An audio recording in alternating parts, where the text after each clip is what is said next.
ખતલની રાત આમ તો જ્યારે ખતલની રાત એનો ટેકનિકલ મતલબ જુદો થાય છે, પણ જ્યારે ઉત્તરાયણની આગળની રાત હોય ત્યારે અમદાવાદ છે, સુરત છે, ખંભાત છે, આ બધા શહેરો, વડોદરા કે જ્યાં પતંગનો જબરજસ્ત ક્રેઝ હોય છે એને કતલની રાત કહેવામાં આવે છે, કારણ કે ખરીદી પૂર જોશમાં ખીલે છે। બજારની અંદર પગ તો છોડો, મગ મૂકવાની જગ્યા ના મળે એવી ભીડ છે। કેવી બજારમાં રોનક દેખાઈ રહી છે।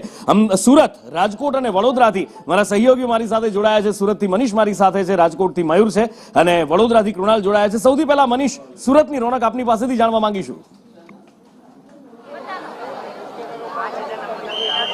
જી નુપુર, વાત કરીએ તો પતંગના તહેવારને હવે ગણતરીના કલાકો બાકી છે, ત્યારે સુરતના દગ્ગરવારમાં પતંગ રસિયાઓની ભીડ જામી છે। પતંગ આ વખતે થોડા મોંઘા થયા છે, પરંતુ આ વખતે ગ્રાહકી નીકળી છે અને પતંગના વેપારીઓમાં ઉત્સાહ જોવા મળી રહ્યો છે। ત્યારે લોકો સાથે વાત કરીશું। બેન, કઈ રીતે ગ્રાહકી, કઈ રીતે પતંગ ખરીદ્યા ત્યાં તમે અને કેટલા મોંઘા થયા છે પતંગ? અત્યારે અમે 550 પતંગ લઈને આવ્યા છે આગળથી જ। અહીંયા પતંગ સારા છે જોવામાં બી। કેટલા કલાકની ખરીદી કરી રહ્યા છો? 3 કલાક તો થઈ જ ગઈ હશે હવે। આ વખતે કઈ રીતના એન્જોય કરશો પતંગને? આજે આખો દિવસ અમે ઉડાડશું। ઓલમોસ્ટ 2000 ની પતંગ લઈ લીધી છે અમે। જોઈ શકાય છે સુરતના દગ્ગરવાર વિસ્તારમાં પતંગ રસિયાઓ અલગ અલગ પતંગ ખરીદી રહ્યા છે। અલગ અલગ જે પતંગની વેરાયટીઓ છે તે આ વખતે જોવા મળી છે।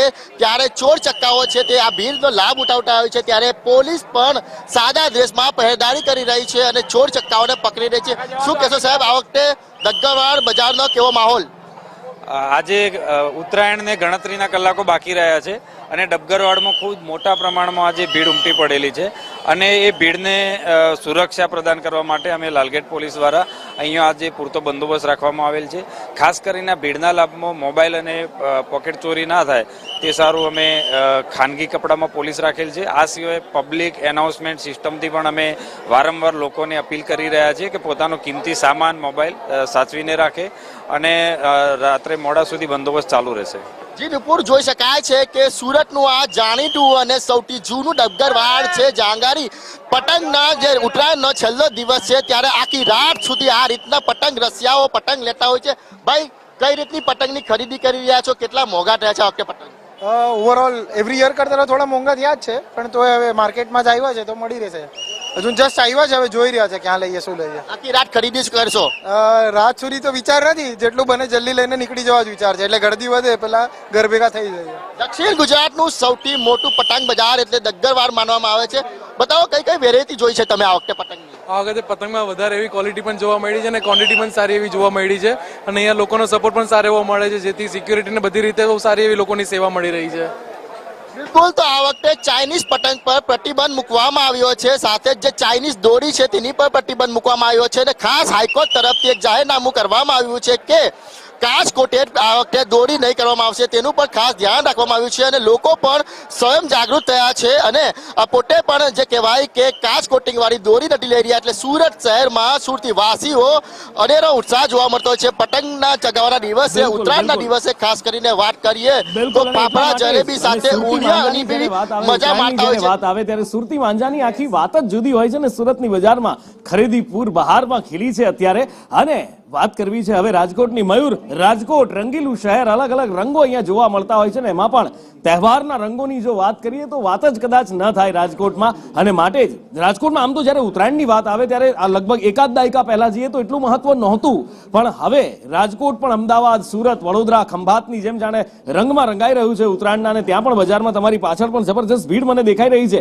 કેવો ઉત્સાહ અને કેવો ઉત્તરાયણનો રંગ આ રંગીલા રાજકોટમાં?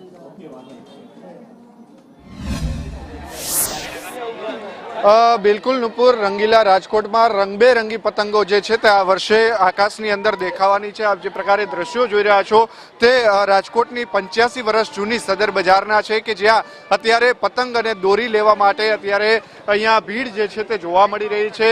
ઉલ્લેખનીય છે કે 20% જેટલો ભાવ વધારો જે છે તે આ વર્ષે જોવા મળ્યો છે, પરંતુ પતંગ રસિકો જે છે તેમને ક્યારેય આ ભાવ વધારો જે છે તે નડતો નથી, કારણ કે આવતીકાલે જ્યારે પતંગ ચગાવવા માટે જ્યારે ઉપર ધાબા ઉપર ચડશે ત્યારે કાયપો છે રાજકોટની અંદર ગુંજી ઉઠવાનો છે। અત્યારે આ પતંગ બજારની અંદર અલગ અલગ પતંગો જે છે તે અવનવી પતંગો જે છે તે જોવા મળી રહી છે।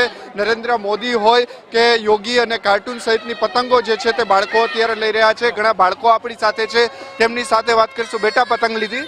હા। કેટલી પતંગ લીધી? કેટલી બધી 10 પતંગ લીધી. દોરી લેવાની બાકી છે કે લઈ લીધી? બાકી છે. એમ કાલે ધાબા ઉપર મજા કરવાની છે ને? હા. અચ્છા, અત્યારે અહીંયા બાળકો જે છે તેઓ પણ અત્યારે પતંગ લેવા પહોંચ્યા છે. આપ શું કહેશો, કેટલી પતંગની ખરીદી કરી છે? અમારે 150 પતંગની ખરીદી કરવાની છે.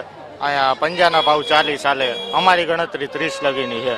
ભાવ વધારો આ વખતે જોવા મળી રહ્યો છે? મળ્યો છે ને ટ્રાફિક એટલો બધો નથી. પંજામાં 10-15 રૂપિયાનો વધારો છે.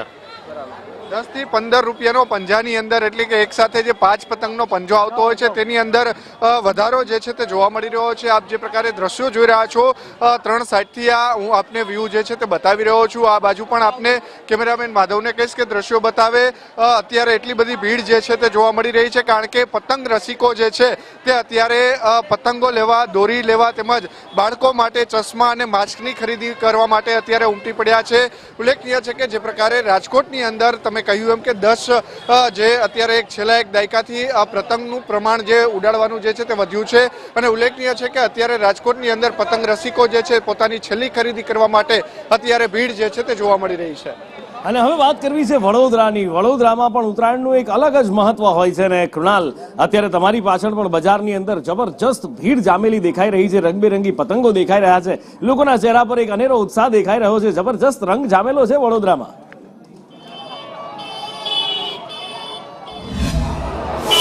મયુર, જે રીતે આ વડોદરાનું 4 દરવાજા વિસ્તાર છે, પતંગ બજાર છે, ઐતિહાસિક પતંગ બજાર છે, કારણ કે ગાયકવાડી શાસનથી વડોદરા શહેરમાં 4 દરવાજા વિસ્તાર કે જૂનું વડોદરા કહેવાય છે, ત્યાં જ પતંગ બજાર ભરાતું હોય છે, હરાજી પણ થતી હોય છે. સૌથી મહત્વની વાત છે કે વડોદરામાં ગરબા પછી જો બીજો કોઈ ખૂબ જ પ્રખ્યાત તહેવાર હોય તો તે ઉત્તરાયણનો જ છે. અને દેશ વિદેશથી અહીંયા લોકો ખરીદી તો કરવા આવે છે, પરંતુ ઉત્તરાયણની મજા માણવા આવે છે.